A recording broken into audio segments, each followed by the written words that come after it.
গভীৰ শুভমী বিৰাট যথাৰ্থী দিলেহে আমি তিনিওজন একেবাৰে মনোনয়ন দাখিল কৰিবলৈ আহিছোঁ।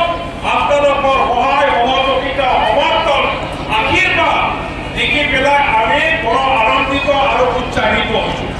যোৱাকালিলৈকে আমাৰ মনোবল যদি 1000 আছিল, আপোনালোকৰ মুখ চাই পেলাই আমাৰ এই মনোবল এতিয়া 1000 নহয়, লাখ গুণ আহিছোঁ। আমি এতিয়া বিধানখন আহিছোঁ।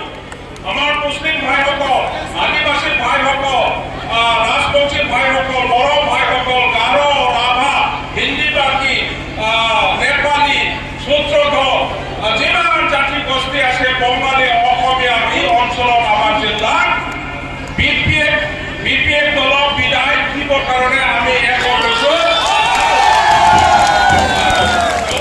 দলক জয় কৰি পেলাই আগন্তুক দিনত এই বিটিচি কোকৰাঝাৰৰ বিটিচি অফিচত প্ৰমোদ বড়ো ডাঙৰীয়া আকৌ চিপ বনাই পেলাই আমি বিটিচি শাসন কৰিম।